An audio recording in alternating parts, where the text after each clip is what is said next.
Welcome, everybody, to a new edition of Cyber Insanity with your host, Andrew Bracuda. And Angelo Longo. Today, folks, we had an interesting topic that comes up, which is, I think, some confusing that we hear, and I think there's a pendulum shift back to a certain area. All-in-one security platforms versus the a la carte or multi-vendor stack.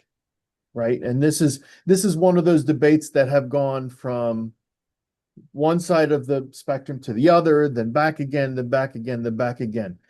And I think there's a great healthy debate. So hopefully today we can give you a little bit of statistics, a little bit of practical knowledge, and maybe tee that up and give you a choice of what is important and what is relevant for you. So let me open this up, Angelo, by sharing some statistics with you based on some recent studies on all-in-one versus a la carte, and kind of have you weigh in on the practical aspect of this. So on average, the organization uses 83 different security solutions from 29 different vendors, which I would say would be a bit fragmented or multi-vendor environments. But that's a big push for a lot of things, doing a lot of overlap and everything. Is that manageable? What's my saying? Complexity is the enemy of security. Yeah. So when we start looking at creating more complexity, you're creating more layers, you're creating more things. Now, the converse argument to this is I want best of breed in every section. But if your best of breed does not integrate and or talk to and or give you valid information that you can immediately take action on, your Right. best of breed is doing a great job over here and causing you issues over here. That's the issue. You every time you add a layer, you need to see how that layer integrates in, not how that layer does whatever it does the best. That is a factor, but not the only factor. And it's critical to think about that. In differentiation to what we're talking about, one of the pieces we need to take into account is the very fact that every layer of security that you put into place is a layer of quote unquote protection. But let's take this in a basic state. If you have just physical security, you have somebody checking for ID here, and then you have the next stage checking for metal, and then you have the next stage section checking for liquids. Right. What if one of those stages does something wrong? What if one of those stages passes something by but the next stage isn't meant to catch it? The next stage is just meant to pass it. I've done my check. It's sort of like a job where I only do my thing. That in and of itself is not a reliable layered security system. You've created layers of abstracted security that are not integrated. So this is you use the word complexity, and this is one of your biggest catchphrases, right? About complexity. Interestingly enough, 52% of executives say complexity is the biggest impediment to successful cybersecurity operations. Boom. So and by the way, there's a large camp there, and that's the biggest. Now, they're not capturing what's the second biggest or third biggest, but I think complexity is a large enough blip on a radar to put concern. But to your point, that becomes more disparate tools being used. There's more manual intervention. Maybe the correlation is not there or the integration's not there. Maybe there's no standard definition in alert language or error handling. There's a lot of bunny holes that this thing can potentially go down just to say, well, I may have this great product that does this, and I have a nice product that does that. They don't talk very well together, right?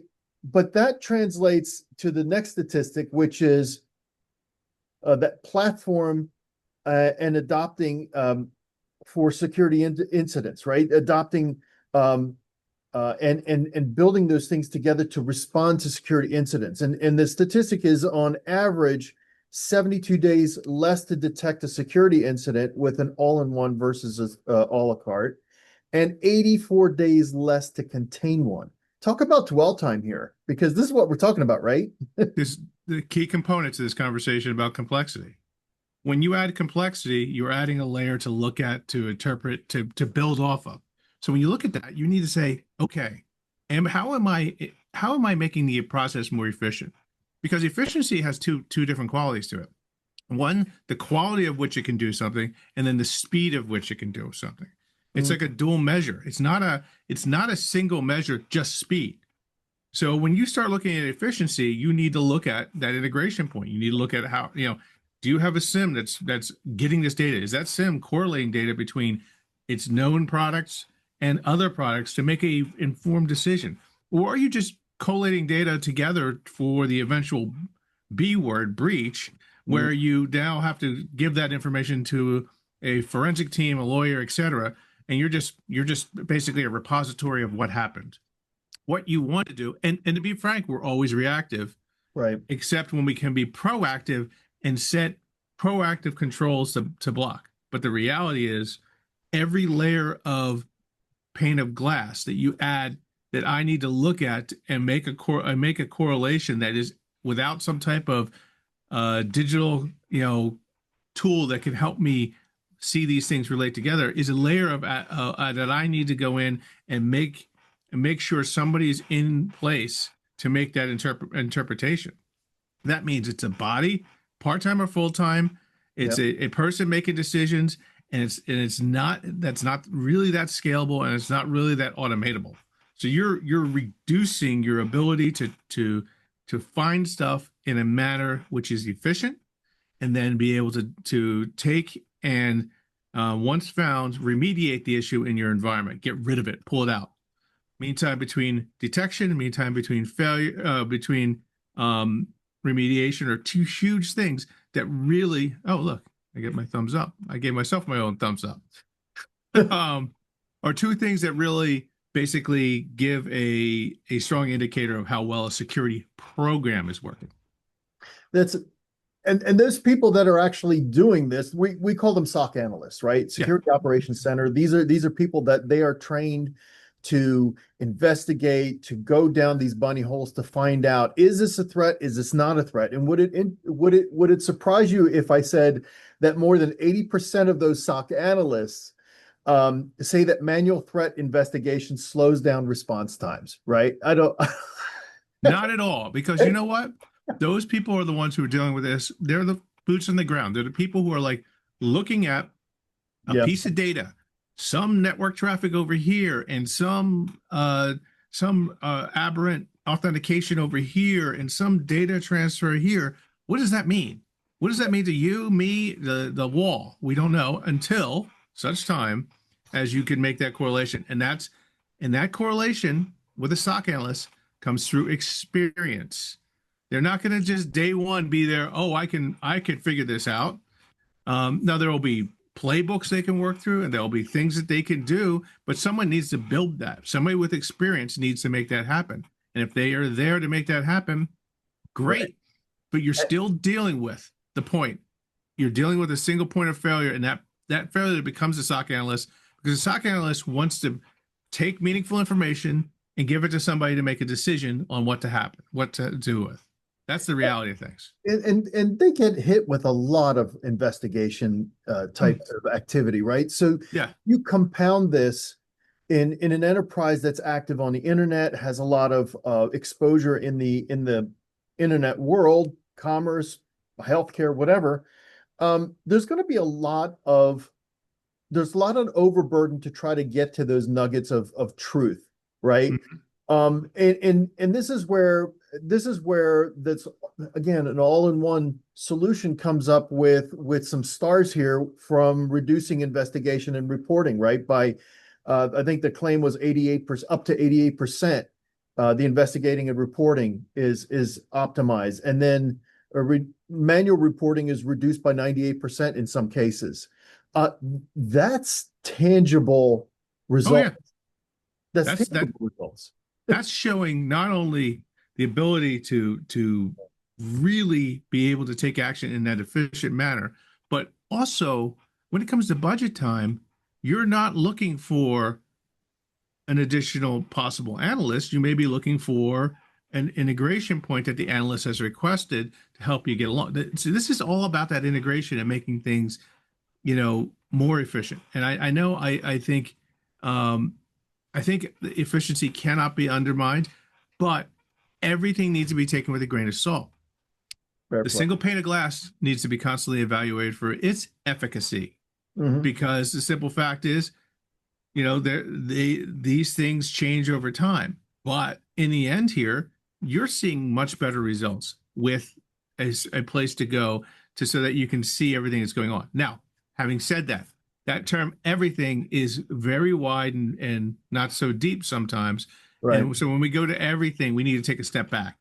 There are things that certain application solutions do, and they do it well. There are other things that they don't, such as I would not expect an EDR vendor to be my perimeter firewall. In other words, I'm not going to stick an EDR vendor and put them in a device and sit next to my internet router and basically say this is going to be the thing that's going to protect me from the outside.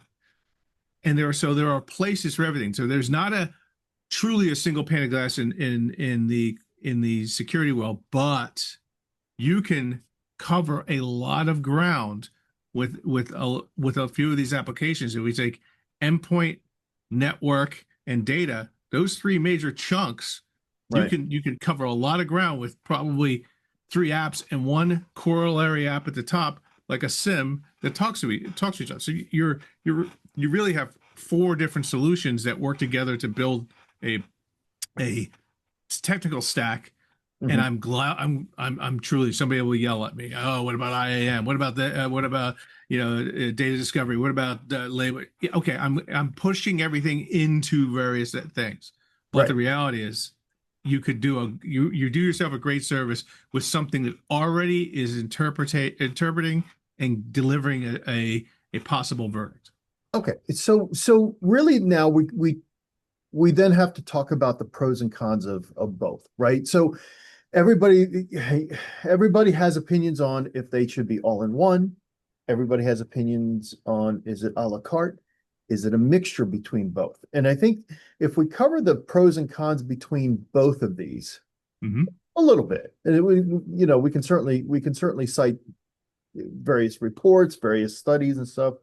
But by and large, if we start looking at an all-in-one versus an a la carte. Like if we look at the platform itself, right? There may be a lower overhead for integration for an all-in-one, right? There's a better total cost of ownership because you've consolidated down to a platform. But the reality is, if you are a very specialized company, Yeah. maybe a large enterprise company where you have very specific needs. Let's pick a bank, for example. They may have heuristic engines that find out are you using your ATM card in one location and the other location at the same time within a distance or a span of whatever. There's those types of tools. At that point, the pendulum has to swing back to a bit of an a la carte discussion because that's a very specific tool. Agreed. And then um so it's not a one size fits all. This is really, do I have staff? First of all, do I have a SOC department, SOC analysts working for me? How many? Is it sufficient enough to run what I have today? And the answer is if it is, and you're happy with what it is, and it's covering all the vectors of threat, and you have a process in place, the people are trained, that may be the right answer. Right. But if you don't, So the case comes back to the fact is, if you don't, you're going to end up in a situation where you need to call outside to a external vendor to help you out. yeah. And a number of EDR vendors now provide a SOC like service, which is very much encompasses 99% probably of what SOC brings in, and they could probably bring more to the table, Right.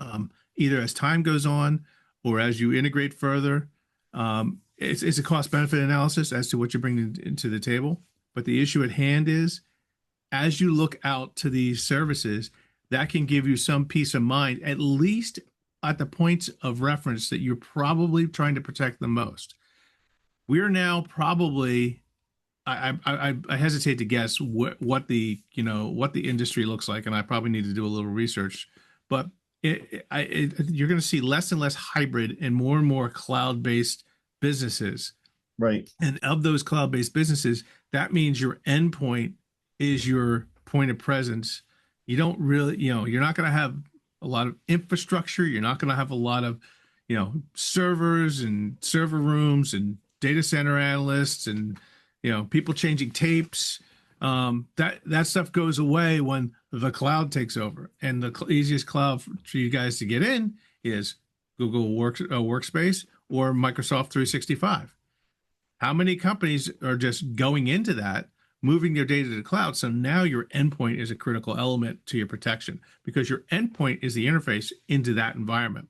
And because the endpoint's the interface in that environment, you need to be inspecting what that thing is doing, what Right. people are doing on it, and how they're doing it. And the only way you can do this is to have some point of presence locally on that device, which then talks back to a control server or a SOC or something of that sort, so you can not only control how they act, but see what's going on and have somebody make some interpretation as to, hey, this looks bad. What is this user doing? Why are they doing weird things? Should we take action? And then the ability to take action. All that encompassed into one product. When we started off in this industry, well, all it was, do you have a firewall? Actually, was it a firewall or, there was a firewall and then Yeah. there was antivirus. These were the two things that made up computer security. Yep. And then usernames became important, the username, password, and stuff like that. Now we've reached the point of your physical, this phone here is a point of presence that I need to worry about in my security infrastructure. So this really comes down to right sizing your solution set, right? Your security stuff. And I'm going to touch on the ROI in a second, but to finish off the pros and cons and trade-offs and stuff, that it really then begs the question of, so who's the perfect candidate for what platform and where, right? And if we look at some guidelines and you look at what is a typical day in the life of you come down to people, process, and technology. Your people, do you have them? How many are they adequately trained? The process, do you have something built and defined for your environment to support your commerce, and protecting your data? And then the technology that is the enabler to get your people and process pointed in the right direction and doing the right thing. And that said, for SMBs, probably they don't have the people. The processes may or may not be defined appropriately. And they may not be specialized to the degree of, I am a large bank or I'm a large healthcare organization and stuff. So that may be a great candidate for an all-in-one. Absolutely. I Yeah. mean, large organizations can afford to hire staff to manage an endpoint solution themselves. And I say afford to hire, that's a bit of a euphemism, I understand. But the reality is, when Right. they go and look at these things, you can afford all that, and you can present a security infrastructure that is deep and wide. But a small organization, they need the biggest bang for the buck. And that comes down to a solution that helps reduce the amount of overall risk while giving you the ability to react and get to the right spot at the right time, take the right action at the right moment. Those are the things that really count. And without having some solution that gives you that in-depth thing, you're banking on the solution just working. That's dangerous, because even some of the base endpoint detection solutions need to be set up and built and tuned for your environment. If you don't take the time to do that, you may not be protecting your environment. You may not be protecting the things that you're trying to keep safe. That's scary. Some of the products that I've used have required a lot of setup. As of recent, we're working with a product that's actually fairly easy to get operational and in place and have high efficacy with little effort, which truly helps us get to that better point with our customers, because that's huge. Because I'd rather get the customer protected and have a knowledge and confidence that something's in place than having to go back and having to tune these things to the nth degree. This is about giving the biggest bang for the buck. And when we look for that bang for the buck, we're looking for delivering something that gives us peace of mind and has reference that shows that peace of mind is warranted. Fair point. Um, so finishing that, and then I want to transition to ROI because I think you've really touched on that. Mm-hmm. So we have the SMBs that would benefit from an all-in-one platform. Yep. Great, because it's, it talks cloud, it talks integration, it's a lot of bang for the buck. Then you have the other pendulum swing, which is large enterprises. I mean, like Fortune 500 that have very bespoke regulatory requirements, very deep and large supply chain requirements. They have very big in environments where although they have a lot of point products or a lot of these independent tools or discrete tools, they still can benefit from a bit of a hybrid approach where they can still align with a platform, but then augment with these tools. The point is you're trying to reduce the tool sprawl, but increase your response time or decrease your response time for Yes. efficiency. And then kind of in that middle part would be things like your healthcare or financial services that may not be as deep, but that will be a platform type core with maybe a best of breed as well, right? Right. So really it comes down to the big three-letter thing, which is ROI, right? I mean, Mm-hmm. looking at studies, there is an ROI study or several ROI studies. I think Forrester was one of those, a TEI study, which basically says that, and again, this pendulum is swinging back to all-in-one platforms because they're getting so good, Yeah. that you get that the platform pays for itself within 6 months, that the ROI is from in one case, and I won't name names, but it yielded 174% ROI. That's slightly good. And then there was another all-in-one platform cited, which had, brace yourself, 426% ROI in one of the studies with that savings cited over 3 years. That's That's incredible. money. Yeah. That's That makes your security program not only more efficient, more effective, but also um, budget conscious when you start looking at these things.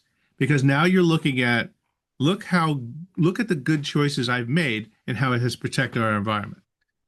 That's something you can go back to an executive group and say, hey, I need to invest in this over here now because I found that this is a deficiency, but because I saved over here, we Yep. have we have budget that comes into play that's going to help us, and hopefully that argument works. Obviously, everything's an argument at this point. So I think the takeaway here is in the last minute or two that we have, really the takeaway is it's time to reevaluate how you're doing things.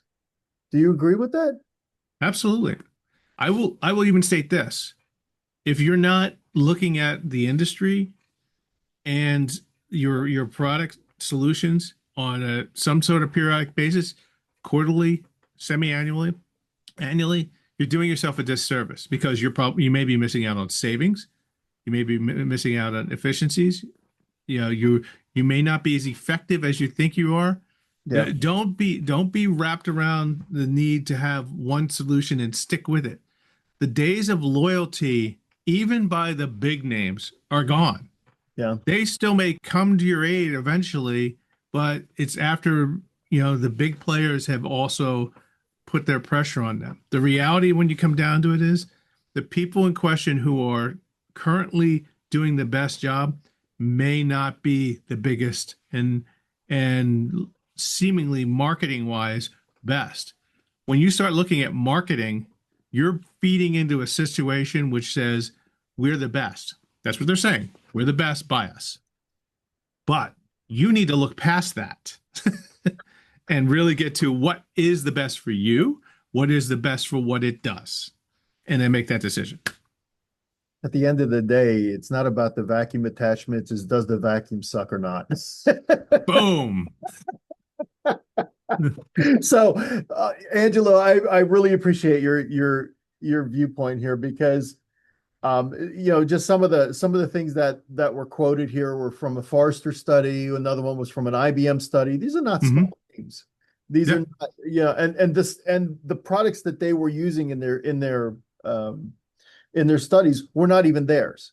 So clearly, there's some merit here to uh, you know try this again. Take a fresh approach to evaluating your security posture. And if you don't know how, there's Goliath Cybersecurity Group. We do this for a living, right? We have over 30 years experience, each one of us in this industry.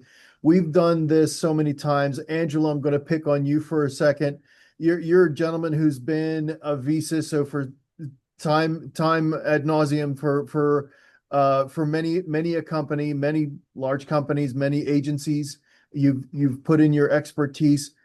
Um, the fact of the matter is the experts like Angelo and in his group are here to help you reevaluate, reoptimize, and re-educate you on why taking a look today matters. Uh, and the ROIs are there. I was astonished when I saw that and I had to reread that. When you're quoting those large percentages, that's compelling. Tell me absolutely. so that doesn't want to come to the board and go, I'd like to save you anywhere from 190 to 426% on ROI within 3 years. What do you think the answer is going to be when you need to put that security budget in front of them and you can justify that?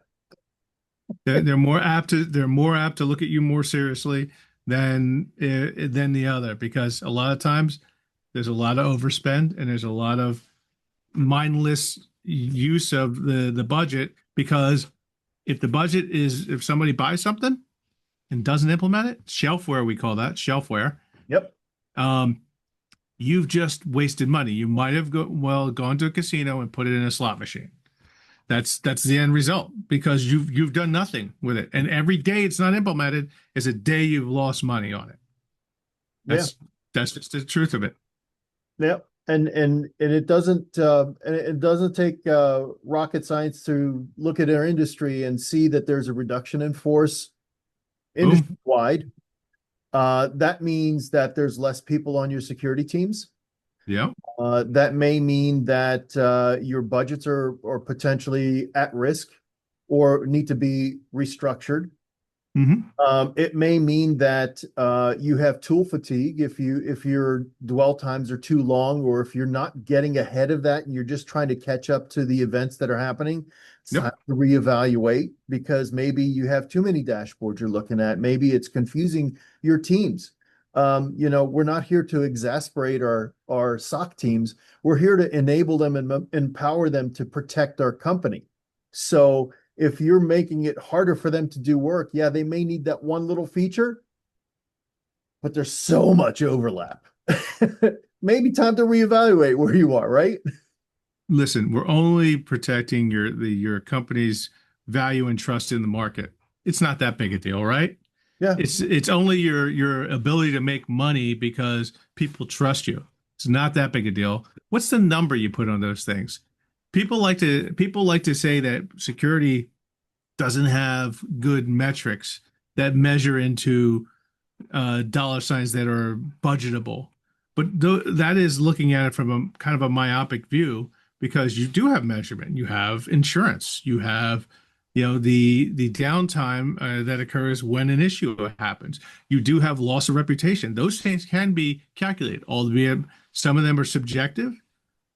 When you do have an actual event, they can show projected revenue versus actual revenue versus and versus the recovery. Now you have actual dollars that come into play. Are you willing to invest in that beforehand, or do you want to wait until it happens and then see where you go from there? That's like I'm going to get car insurance maybe after I have an accident. That doesn't even make any sense. What's the point of having car insurance then? You know? Right. And the thing is, we've been doing this in a bit of a brute force manner in security for a while. Right? Absolutely. There's a more elegant way of doing it today. There's just like I dance. Okay, there's a visual. I I just want to make sure that we understand that there's a time and place for everything, right? What's the approach that I need to do?